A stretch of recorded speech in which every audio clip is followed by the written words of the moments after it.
it's time to sit back and relax with your favorite drink. And listen.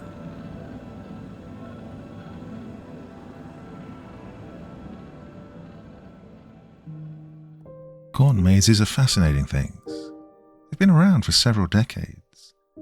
The first corn maze was created by a farmer in Pennsylvania in 1993 who cut out a simple design of a heart and sold tickets for people to try and find their way through it. The world's largest corn maze covers 60 acres and is located in Dixon, California. Many corn mazes are designed to be educational, with themes like history, geography, and agriculture. The design of a maze is often chosen months in advance, and the farmer will use GPS technology to create a map of the maze's design in the field. The average corn maze takes about 45 minutes to an hour to complete, but some can take much longer, as we will see in tonight's story.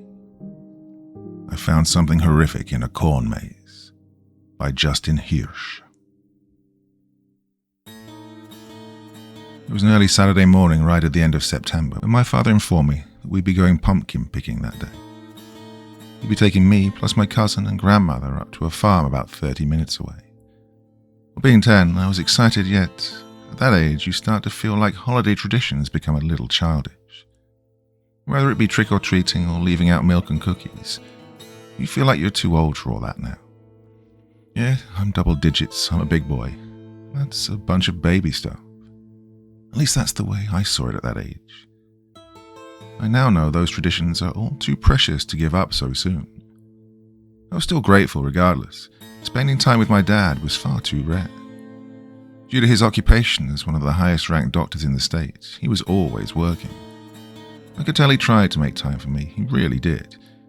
Unfortunately for both of us, his job would never allow more than a few hours on the weekend of spending time together. Even then, he'd still have to take the occasional call. Regardless of how I felt about what we were doing, I tried to make the most out of any time with my dad. Before I knew it, we were only a few turns away from the farm. The ride over consisted of picking up my grandmother and cousin Susie. My grandma was fairly young, only in her early 50s, and Susie was 8. With my dad working long hours all week, Grandma had taken the role of guardianship over me for most days. She was a caring yet strict woman, but always made me feel important and worth her attention, especially on days my father couldn't give me any. I was close with Susie, or at least until I turned 9 and I adopted the more mature facade that I'd created for myself. With this new persona, I forced myself to see the typical fun things we got up to as childish and dumb. She could tell I was giving her the cold shoulder whenever we hung out, but with enough time, she could break me out of it. We approached a turn, prompted by a red arrow sign with the word farm smeared across it in black paint. It led us onto a short gravel road with a parking attendant waiting at the end. The attendant had us drive into a grass field, which stirred a confused reaction from Susie and I. "Dad," I shouted out from the back seat. "What are you doing? You can't drive under the grass." "Calm down, Fred," my dad lectured. "This is the parking lot." "What?" questioned Susie. "Parking lot can't be grass." "Oh, yes it can," my dad replied. "How do you know where to park?" Susie questioned once more. You see, they paint lines onto the grass, just like a baseball field." Susie and I both turned our heads to our respective windows to see firsthand what my dad was describing. "Oh," I said, feeling stupid that I didn't already know that.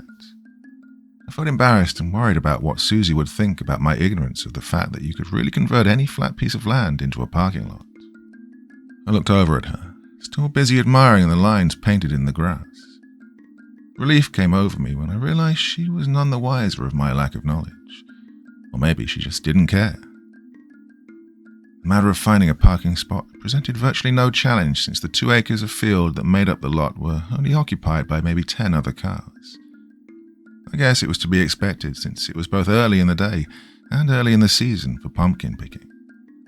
Most people would consider any time in September to be far too early to pick pumpkins for Halloween because, by the time the holiday arrives, they would already be rotten or eaten by an animal. But my father figured getting a head start on picking pumpkins this year would be for the best, as it was unlikely he'd be able to make any time again before Halloween. And the fact it would be less busy, of course. He always made a deal about big crowds and how he didn't want to get sick and miss important work. He pulled into a spot right in front of the barn itself. Well, it wasn't an actual barn filled with animals. The building was only styled as a barn and was actually just the farm's storefront. It was a large building with a slanted roof and painted the classic deep crimson red essential for any barn. Above the door sat a large sign that read Schrader's Farm, established 1958. "All right," my dad said, putting the car into park. "We're here." "Oh, finally," Susie said, unbuckling and began pulling on the door handle, but to no avail to get it open. I unbuckled as well and began doing the same. The dreaded child safety lock had presented itself. "Oh, come on, Dad, open the door," I whined. "Hold up, you guys. Not so fast. You're going to need to promise me that you'll listen to your grandmother and me. And you'll be patient waiting for the tractor to bring us to the pumpkin patch," my dad lectured in a patronizing tone. "They'll be fine," my grandmother said, lightly slapping my dad on the shoulder. "I'm not a baby, Dad. I can control myself," I retorted, clearly angered by how my father was treating me. Turning around in his seat to look at us, my father said, "Well, I want to hear an okay before I let you two out." Susie and I looked at each other, rolling our eyes, not wanting to give in to my father's demands, but really seeing no other choice. "Okay," we sighed, replying in unison. My father nodded and unlocked the doors, letting us both out. Hopping down onto the grass, I took a moment to stretch while Susie ran to the barn. The air was cool and crisp that morning, a clear sign summer was over and fall had well and truly begun. Surrounding a paved pathway that led to the front doors of the barn, there were tons of scarecrows that were all for sale, staked into large flower pots. I walked to Susie, who was already on the path, anxiously waiting to get inside. Grandma and Dad caught up to us, and we all walked to the doors. Trying to be more mature once again, I opened it and held it, letting everyone in before me. The inside of the barn was all decorated for the upcoming holiday, with wooden cutouts of all various Halloween characters nailed to the walls and large foam spiders hung from the rafters. Susie's feet staggered and she gave out a small yell once she noticed the spiders. "They're fake, don't worry," I told her in a somewhat patronizing tone. "I know, but spiders just freak me out." We all walked over to a counter that an acne-ridden teenage clerk sat behind. "Apple picking's over for this season," the teenage clerk said in a rude tone, not bothering to look up from his cell phone.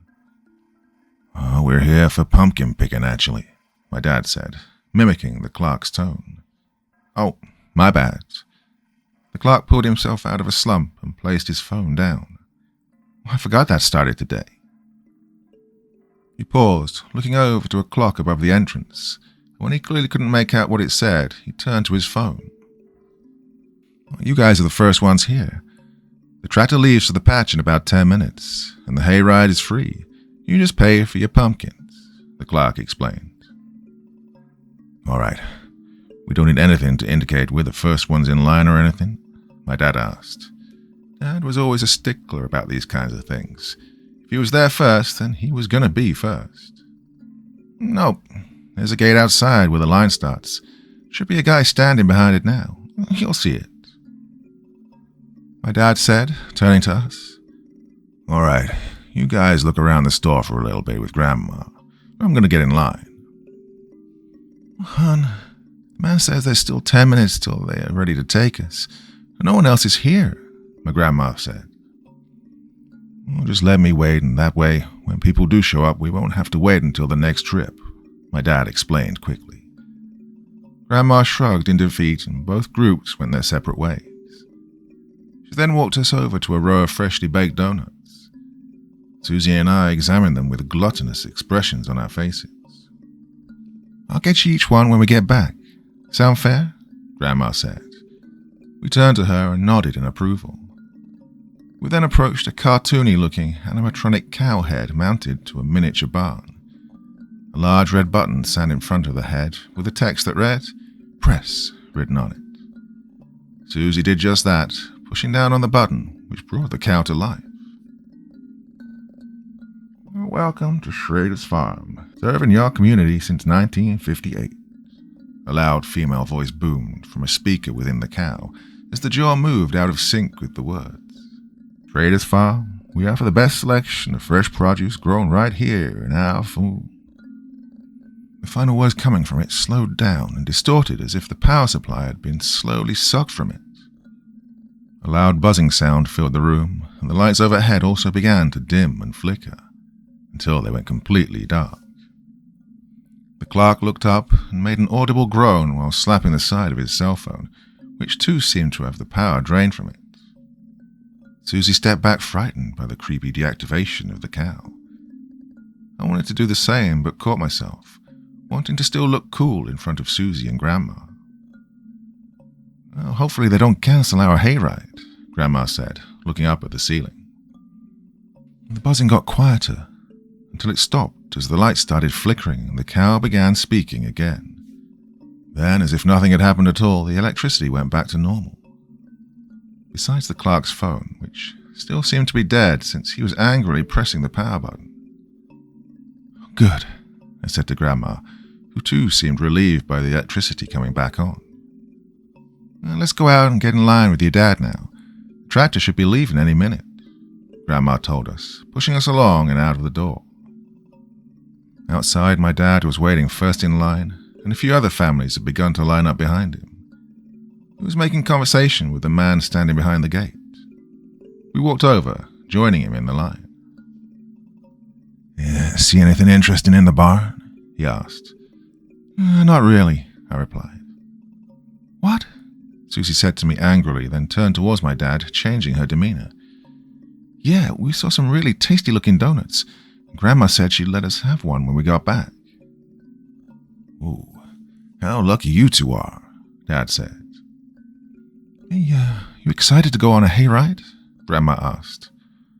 "Yeah," Susie replied enthusiastically. I didn't respond. "What about you, Fred?" Grandma asked again. "Yeah, guess," I replied in an uninterested tone while averting eye contact. "Hey, what's wrong, Fred? When you were little, you loved hayrides. I remember you'd—" Cutting my grandma off, I sneered. "I'm not little anymore." "Well, that doesn't mean you can't enjoy things you did when you were little. I still enjoy hayrides," my grandma retorted. "Okay, yeah, guess you're right," I said as a slight smirk grew on my face. The man behind the gate checked his watch and then clapped his hands. "All right," he shouted to everyone in line. "Who's ready to pick the first pumpkins of the year?" All the kids in the line, besides myself, began shouting, "Me! Me!" repeatedly. There were about 6 other families going to the patch that morning. It was 11 a.m. sharp. We were all about to board the tractor. He swung open the gate and led us to the tractor's trailer.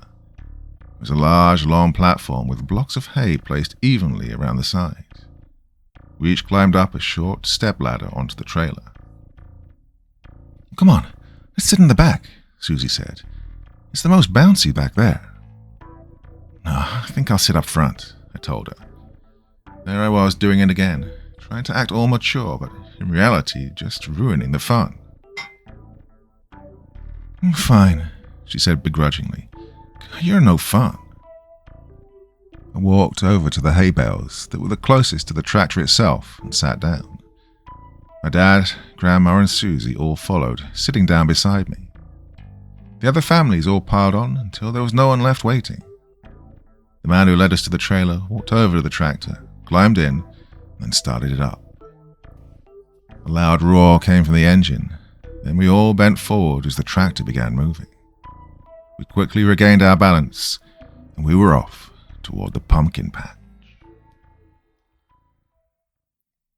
Part 2. The tractor took us along a dirt path, past a small pond, along the side of the ransacked apple orchard, and finally to the pumpkin patch. The patch spanned across nearly 3 acres of land, with hundreds if not thousands of bright orange and pale green gourds scattered across the field. The tractor rolled to a stop underneath a tree just at the periphery of the patch. Susie and I leaned over the wooden railing of the trailer, trying to spot the best pumpkin, while the other kids on the trailer all rushed to the gates, wanting to be the first ones to get out. The tractor driver climbed out and walked up to the trailer. "You guys ready?" he asked, stirring the kids' excitement even more. He then unlatched a small steel chain, setting all the children free onto the pumpkin patch. They all rushed out as the parents tried their best to catch up to them. "Go ahead, guys," Dad said, motioning to us with his hand. "We'll catch up. You just stick together." I contemplated being mature and waiting behind with the adults, but I gave in and followed Susie as she hopped off the trailer to the ground. "Come on," she said, running into the patch. "Let's find the best one." I caught up with her, but it proved to be difficult to maintain speed as she was basically sprinting as fast as her tiny, energetic legs could carry her. "Slow down," I said, panting. "We can't find the best one if we're just running past them all." She complied. We both slowed down, finding ourselves near the center of the patch with nothing but pumpkins all around us. "All right," Susie said, not sounding out of breath in spite of her sprinting for the last minute. "Let's start looking."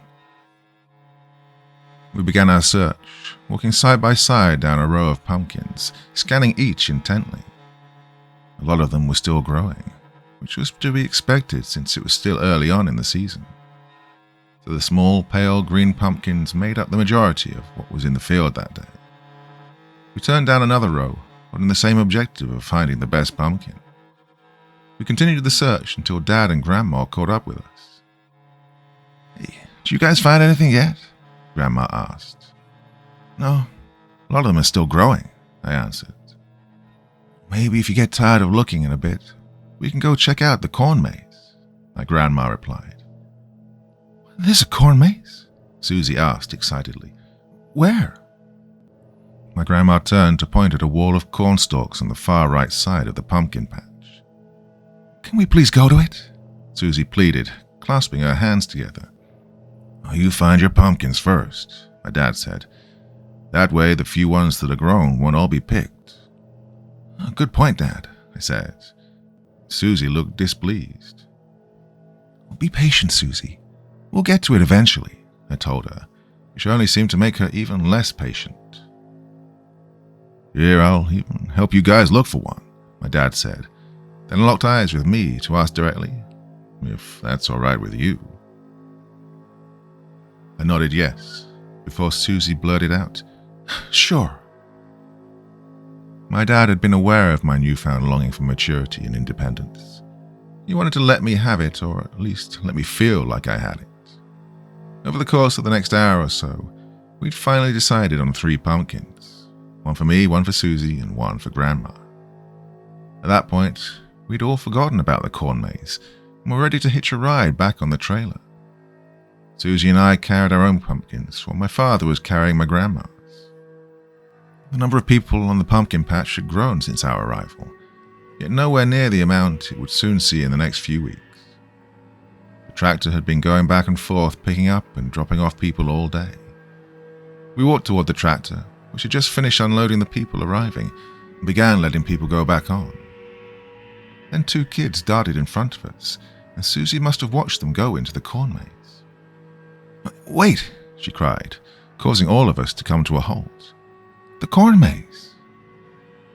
My dad let out an audible sigh. "Do you both want to go?" asked Dad, who was looking at me. Truthfully, I did, but noticing my father's annoyance to Susie's proposition made me reconsider my answer. I guess my immaturity got the better of me, though, because I answered yes after a brief moment of hesitation. "Well, I don't mind waiting with the pumpkins," my grandmother said to my father. Okay then," Dad said with the slightest hint of enthusiasm as, I assume, he began coming around to the idea of taking us through the maze. Well, the enthusiasm, if any, from my father was short-lived, however, as his phone rang from within his pocket. I knew exactly what this meant. Even on his days off, he would always have to take calls. He reached for his phone, pulling it out to see who it was. Shit, he mumbled. Sorry, guys, I gotta take this. Well, I'll take him in then. It's not a problem, said Grandma. You sure? Dad asked. Grandma responded with a nod. Thanks, Mom. Okay then, have fun, my dad said as he answered the phone and began talking with whatever person was on the other end. Susie and I dropped our pumpkins at my dad's feet, and Grandma led us to the entrance of the maze. A sun-faded wooden cutout of a jolly-looking scarecrow holding an arrow with the word maze written on it stood at the entrance. On the other side of the entrance was a plastic box containing maps of the maze. Susie had already taken at least 10 steps inside, and I followed behind her. Well, hold on, said Grandma, taking 3 maps out of the box. Take a map in case we get lost. She handed Susie and me each a map. I looked it over. The maze was large, but it didn't seem all too complicated to me. I folded it up and stuck it in my pockets. Only use it if we get stuck, I said to Grandma and Susie. Okay then. No cheating. Grandma tucked the map into her pocketbook. We began our journey into the maze. For the first 10 minutes, nothing of note occurred. Just me and Susie running with the twists and turns of the maze, with my grandma trying with everything she had left to keep up with us. I remember Susie telling me something like, "Did you know? If you keep your hand on the right side of the maze and never take it off, you'll eventually make it back out." I remember thinking about it for a moment as we walked briskly down corridors of cornstalks. Really? I asked. Where did you hear that? Well, I watched a YouTube video about it. We should try it. Well, I replied with something like, "Don't believe everything you hear on the internet." Like I heard my father say to me 1,000 times before, but in this case, Susie was right. But maybe we should try it, I said, if we get lost. Once we'd gotten deep enough into the maze that the sounds of all the people in the pumpkin patch had gone silent, we slowed down. I took in the crisp air around us, the cornstalks lightly blue with the breeze, and the soft dirt that was bred for agriculture felt like walking on a thin layer of sand. "Oh, can I get a picture of you two?" my grandma asked. Susie and I looked at each other in horror at the proposition, knowing this would take Grandma forever. I was about to make an argument against it, till I remembered I had to be the mature one. "Yes, Grandma," I said. "Of course you may." Susie rolled her eyes in disbelief and disgust. I gave her a nervous, crooked smile in return. But deep down, I even felt disgusted with myself. We already knew the drill. We got side by side and smiled before she even took her phone out. After another moment of Grandma shuffling through her pocketbook, she retrieved her phone. "Oh," she said, fiddling with it. "Shoot, I think it's dead." Susie sighed in relief. "Oh well, your father will get one of you two when we get back then," Grandma said. We continued working our way through the corn maze. Susie looked like she was getting bored, and I was too. Around 25 minutes in, we came to a crossroads deep in the maze that seemed to transition into a new maze entirely. Instead of the straight right-angle flat turns we were used to at this point, a long, wide curved path seemed to cut into the maze that was already there. I tried remembering if something like this was even on the map, but wasn't able to picture it. I wouldn't take it out to look, though, because I'd be cheating, according to myself. We all stopped at the intersection. "Well, which way now?" Grandma asked Susie and me. I looked back at her as if to tell her, well, how the hell am I supposed to know? Susie walked into the middle of the crossroads and rotated around in place several times. Straight ahead seemed to continue the path we were on. To the left and right were the curved paths. The curved path seemed strangely to interject into the straight path, as if it was a new route that had been added on. Susie stopped rotating, ending up pointing down the left path. "This way," she said with a smile. She began walking, and both I and my grandma began following her. Our footsteps made strange crunching sounds, causing me to notice the dirt below us. Unlike the previous paths of the maze, which had just been typical brown dirt, something was strange about this dirt.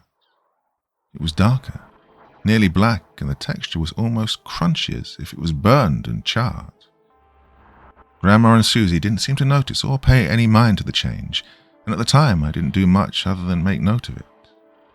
We walked for a while, maybe 10 whole minutes, and the curved patch just seemed to stretch on and on, almost like we were walking along the circumference of a large circle. "You sure we're going the right way?" my grandmother asked, breaking the sounds of our crunching footsteps. Susie and I stopped and turned to look at her. We obviously didn't know. "We've been in this maze for 40 minutes nearly now," she said, consulting her wristwatch. "I'm checking the map." I didn't argue because at this point, even I knew we were lost. She retrieved it from her pocketbook and scanned it over. "Come here, Fred. Where do you think we are?" she said, lowering the paper so we could both look at it. I looked for the curved path, but there was none to be found of any sort on the page. Lightly pulling the paper from her, I said, "I don't see any curved paths on here." Susie walked over to look at it as well, despite having her own. "I know," Grandma said, frustrated. "I don't know where we could be." I handed the map back to her. She looked over it once more before putting it back into the bag. I think we should turn back," Grandma said. "No," said Susie. "If we keep our hand on the right side and follow that all the way, we'll get back out." Grandma knelt down to Susie. "Sweetie, at this point I think it's just quicker to go back now." Susie hung her head in defeat. We turned around to begin our walk back. We only took just a few steps before an ear-splitting scream echoed through the cornstalks. We all stopped with a jump. The scream sounded like the person was in agony, a disturbing wail of true excruciating pain. And it was very close. Just a few more steps around the curve, and then perhaps whoever was making the sound would be visible. All of us looked at each other nervously, as a million thoughts went through our minds. I began to walk forward on my own, silently volunteering myself to investigate the sound. Grandma grabbed me by the shoulder, stopping me before I could go any further. "Oh, let me go check it out," she whispered. "Wait here." Susie and I obliged.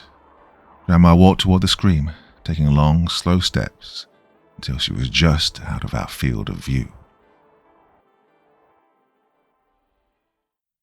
Part 3.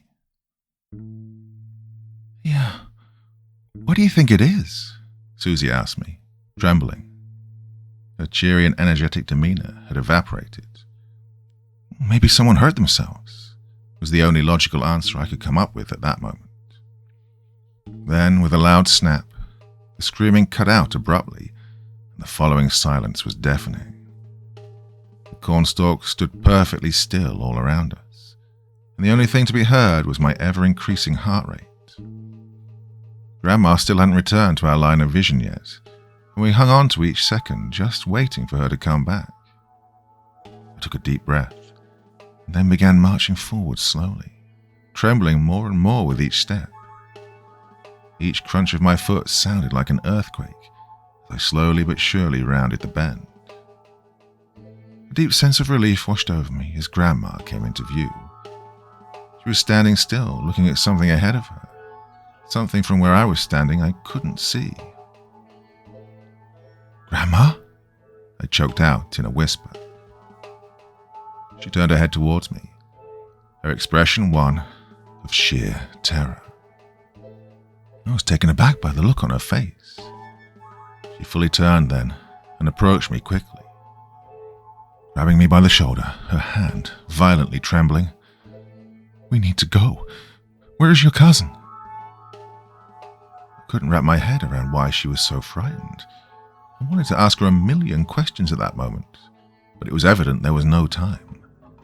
All I could do was respond to her question with a simple point. With her hand still on my back, she hurried me along. We returned to where Susie was still frozen in the spot I'd left her in. "What's wrong?" she asked nervously. Come on. We need to go, Grandma said, barely slowing down. Susie didn't move, and tears began to roll down her cheeks. Grandma stopped me, and then rushed to Susie. Susie, I need you to come with us now, Grandma said in the calmest tone she could muster. Why? Susie pouted. What's wrong? Susie, Grandma's tone became more aggressive. We need to go. Susie nodded and Grandma wrapped her arm around her small shoulder frame, pulling her along. We all began jogging deeper into the maze. We must have gone on for another 5 minutes before coming to yet another crossroads. Once again, a four-way intersection. The path ahead was the same path we were already on, and to the left and right were straight paths that seemed to lead into more curved or circular paths. The right path cut into the curve, and the left cut out of it. Grandma frantically looked down through each one, crucially contemplating our next move. What's going on? I said firmly. You need to tell us. She got down on my level and said, reluctantly, I saw well, I'm not too sure what kind of animal it was. It must have been a bear, but it attacked a person. That was who was screaming? I asked. Yes, he was, she hesitated. He was being mauled by it. Susie's eyes got watery again from Grandma's frightening confession. It's okay. As long as you follow me and be quiet, we can find a way out of here, she said, trying to comfort Susie. Trying to keep my cool, I walked forward into the intersection. We should go this way, I said, pointing down the right path. It's the direction we came from. It'll lead us back. It has to. Yeah, I think you're right, she said, grabbing Susie's hand. So we all went down the right path. It started out going straight, and it came to another curved path that went left and right. Grandma groaned when she realized we had to make another decision on which way to go. Before we made any moves, however, I began trying to map out the curved part of the maze in my head. It started out on a long and constant curve, almost like a circle, then branching paths that lead into smaller curved paths, which is where we were now. I began to think about the concept of cutting circles into fields, and it seemed very familiar. I knew I'd learned about it somewhere before. I just couldn't connect the dots in my head to remember what they meant or why they were important.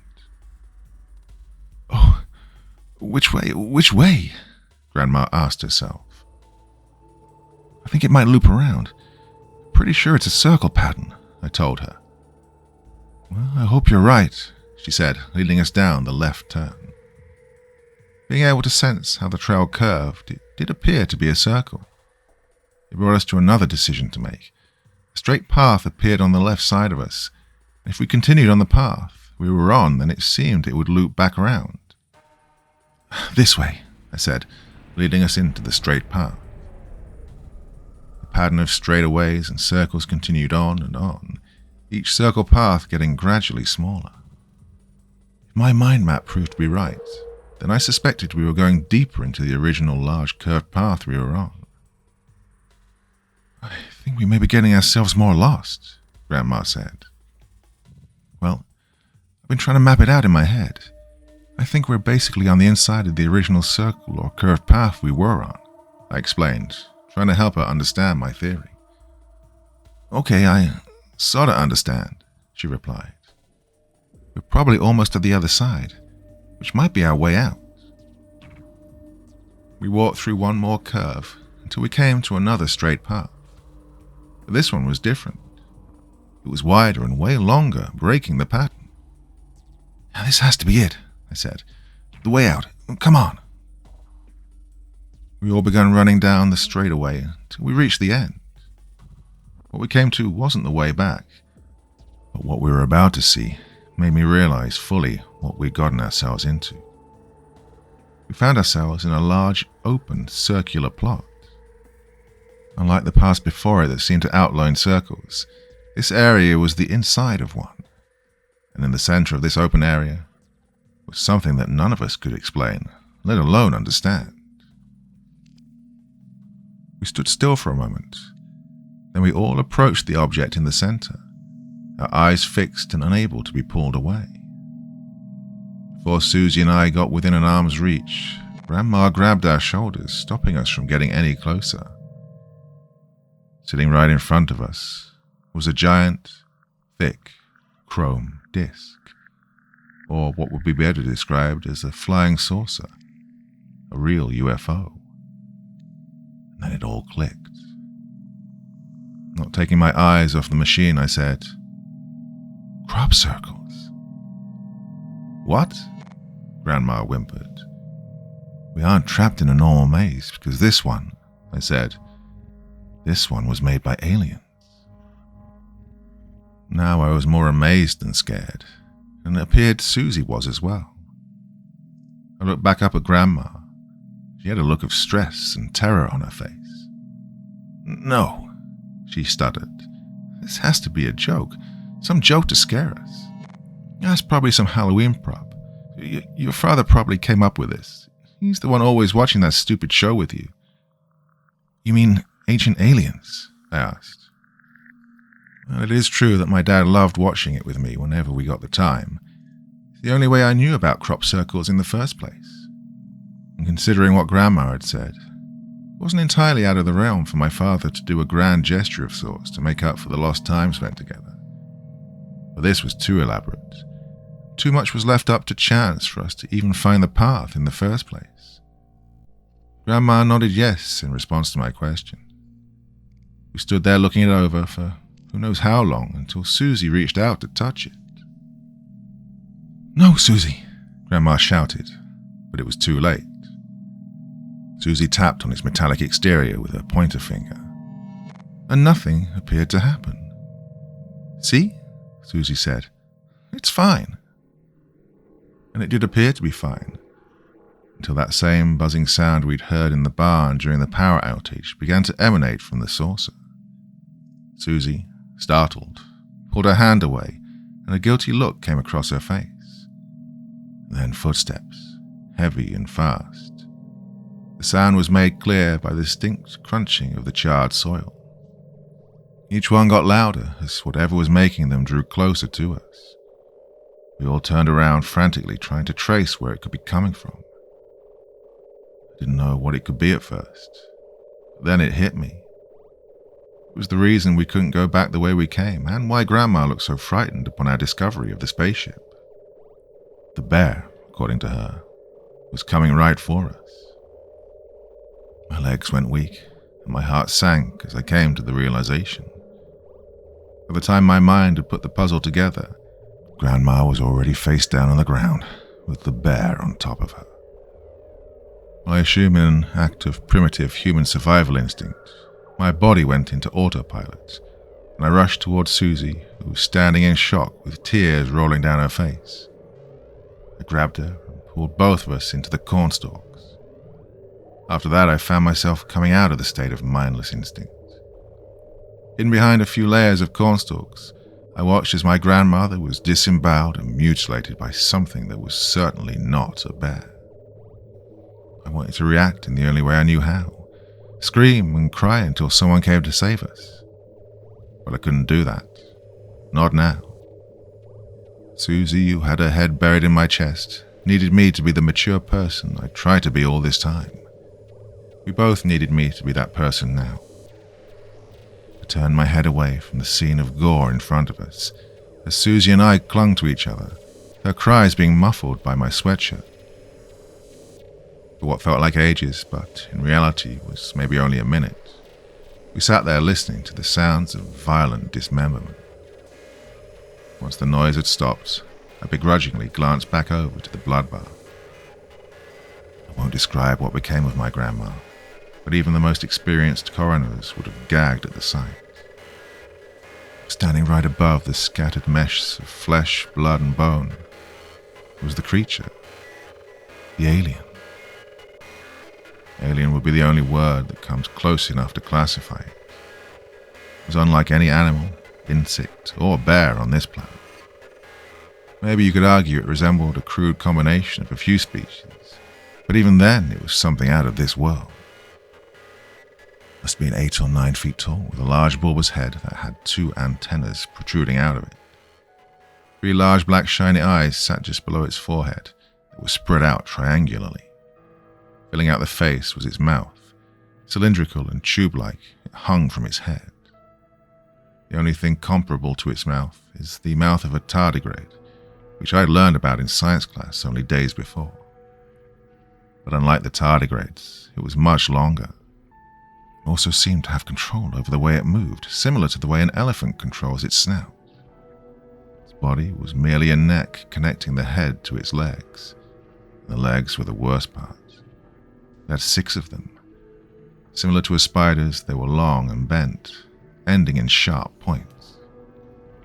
After it finished its meal, successfully dispatching the intruder, it reared its ugly head to look for us. I held Susie tight and whispered in her ear, "You can keep your eyes closed, but just be quiet, please." Susie didn't respond, but I knew she'd gotten the message. The alien slowly crawled around the saucer, its grotesque legs carrying its grotesque head. It was looking for us. There was no doubt in my mind. In a jolt of movement, it swung its head down to look under the spacecraft. It was like it was playing a game of hide-and-seek with us. Once it made sure we weren't under there, it continued its search and began crawling toward the cornstalks. My heart began pounding out of my chest as it drew closer.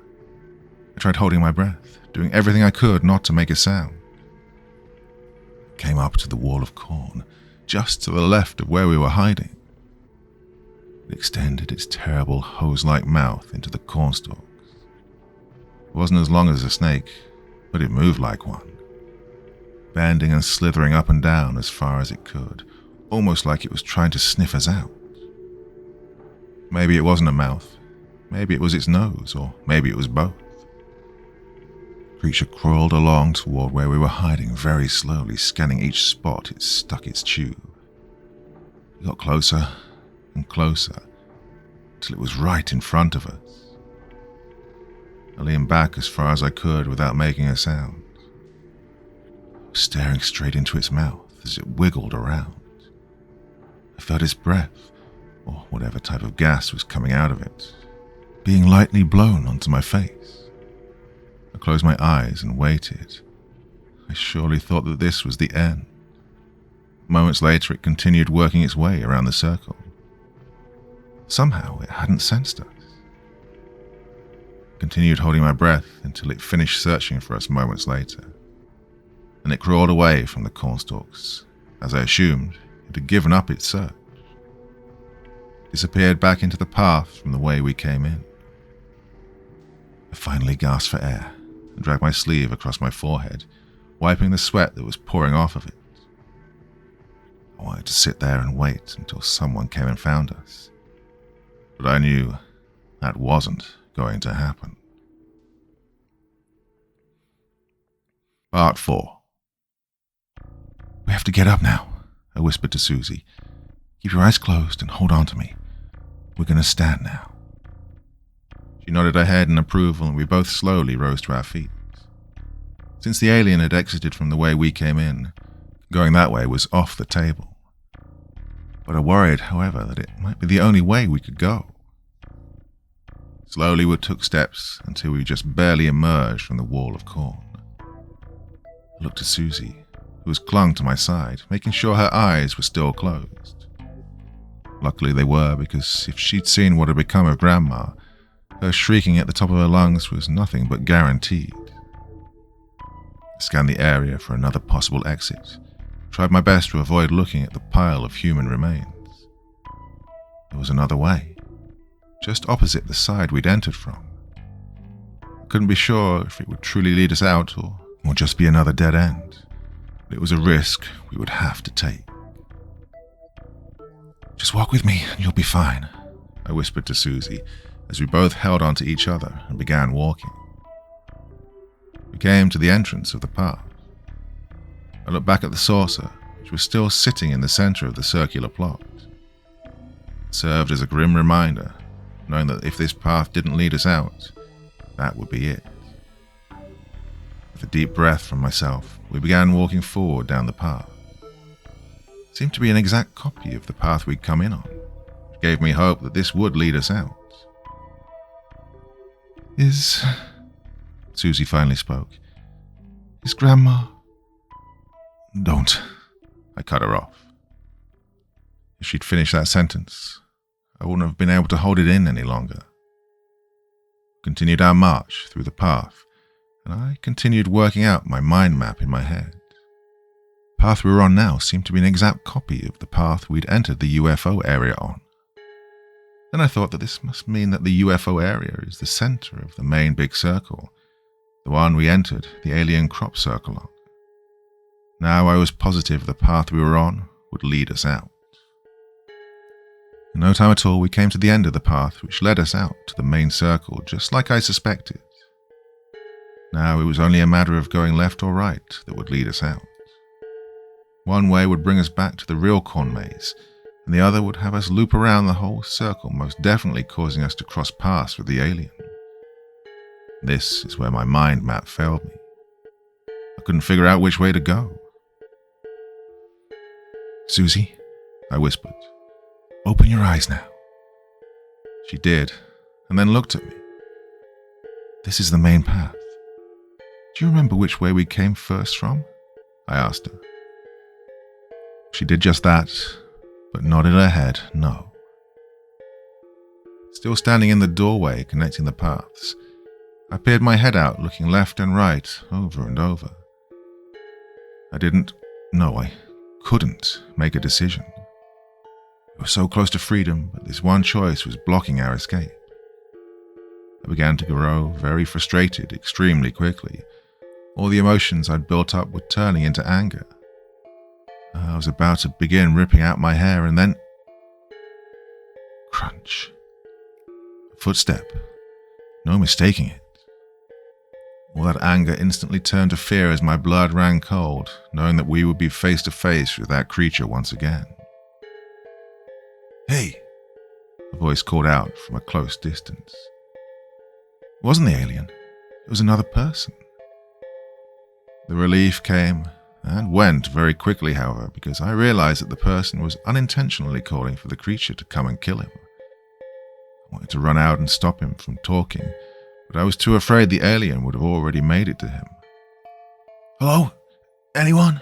The voice cried again, now sounding like it was coming from the left, just next to us. He was too close to us now to let him draw the attention of the alien, so I stepped out to make myself seen. He was a middle-aged man with a gruff beard and a trucker hat, whom I'd clearly startled by basically jumping out in front of him. Whoa, he shouted. Shh, I hushed him harshly. I'm sorry, the man said, taken aback, speaking much more quietly in a slight southern accent. Is everything okay? Is there an adult here with you? No, I said, to both of your questions. We need to get out of here. Hey, you heard? What happened? He asked. Did you happen to see a little blonde boy run through here? He's my son. He ran off. I tried looking for him, and now I'm lost. There's no time to explain, I said fanatically, clearly causing confusion for the man. Listen, I'm sorry, but your son's most likely dead. Dead? He said in a shocked laugh. What the hell are you talking about? This is only a corn maze. What are you trying to scare me for? Please, sir, I begged, raising my voice regardless of the obvious danger it brought. We need to leave. Okay, he said, placing his hands on both of his knees. I'd help you look for a way out, but these paths don't seem to be on the map. We stood there in silence for a moment, before the man spoke once again. All right, I need to continue looking for my son. Y'all can come with me if you... The man stopped as the sounds of rushing footsteps came from behind, increasing in speed and volume. The alien was back. Billy? He turned around and shouted. All I could do was scream no in my head as it rounded the bend and sprinted right for the man. He had no time to react as it lunged for him, leaping into the air, its frontmost legs landing on the man's shoulders, causing him to be pushed to the ground on his back, with the alien pinning him to the floor. We took this grim opportunity to run for it. I took Susie by the hand and we darted away from the man and the alien. I sprinted as fast as I could, practically dragging Susie behind me. I looked back only once to see the man struggling with the beast. He grabbed it by the mouth as it pushed the sharp tips of its legs deeper into his shoulders until it penetrated the skin. This caused him to let go in pain, and his fate was sealed. Then I looked away. I kept running and running, yet the way out was nowhere in sight. This one curved hallway of cornstalks just seemed to stretch on for infinity. And the worst possibility came true, as crawling footsteps came from behind, growing louder and closer by the second. He wasn't going to let us get away again. Even with no breath left in my lungs, I ran even faster. Susie had to skip in order to not be dragged across the ground. Even with my speed, it was gaining on us quickly. The galloping legs of the monster were within yards of us now. And then I saw it, dead ahead. The exit from the crop circle. The exact place we'd entered this nightmare from originally. The opening was just on the left of us as I veered towards it and we approached it, trying not to lose any speed. With the alien only inches behind Susie, I pulled both of us into the exit. We landed with a thud as we slid across the dirt. I closed my eyes and balled up in a fetal position to wait for the alien to come and end me. But it never did. After a brief moment of silence, I slowly opened my eyes and lifted my head. I first saw Susie, who was sitting on her knees looking toward the way we'd come. I then fully turned to see what she was looking at. The alien stood there, right at the edge of where its crop circle began and where the real maze ended. We both stared at it for a long moment, and it did the same. Then, with a wiggle of its mouth tube, it crawled away, like we'd never existed to it. All this time, it was just protecting its territory. Susie and I sat there in shock for a while longer. Eventually, we got up and began finding our way out of the real maze. By using the map and Susie's right wall trick, we managed to make our way out in an insulting 10 minutes. Oh, if we'd just done this from the beginning, was the only thought that passed through my mind over and over again as we walked. We made it to the final real exit, the one that led back out to the pumpkin patch. Susie and I walked out to see kids and families enjoying themselves and having a good time, completely oblivious to the horrors that lie within the maze. My father was sitting on a bench with the 3 pumpkins, still talking on the phone, unaware of how much time had passed. At this point, I couldn't hold it in anymore. I collapsed to my knees and began crying. Many people began to look at me, but I couldn't care less about the scene I was causing. My dad looked over too. He then quickly hung up the phone and rushed over to me. "Yeah, what's wrong? Where's Grandma?" he asked me, kneeling down and grabbing me by the shoulders. He looked up at Susie, who was just barely crying at this point. I guess she didn't have any tears left. "Come here, Fred," my dad said, hugging me. "What happened?" But I just kept crying. But he must have got some semblance of an answer to his question when a loud buzzing sound came from the sky. Everyone looked up and watched as a giant metallic disc glided over the pumpkin patch before ascending high into the clouds.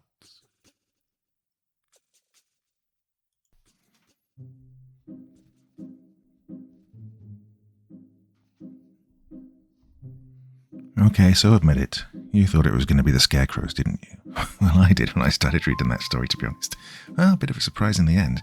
Did not see the aliens coming. Well, nice twist on the corn maze horror genre, if there is one. Must be. Oh yeah, okay, so that's it for Thursday evening. Back again very soon, possibly with a new podcast on the other channel tomorrow night. Probably, actually. Yeah, give you a bit of a break and then I'll record something here for the weekend. Sound good? Yeah? Okay, great. Well, my dear friends, until the next time, very, very sweet dreams, and bye-bye.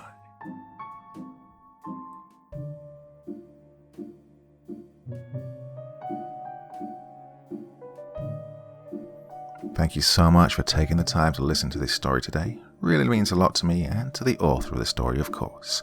Well, if you want to know more about me, I'm pretty much everywhere on social media. You can find me on Facebook, Twitter, Instagram. You can download my music on SoundCloud. I've got a Patreon if you feel like. Throw me $1 or $2. Very much appreciated. And of course, on Reddit, I have a place where you can leave stories if you want me to read one that you've written. Well, hoping to see you all again very soon.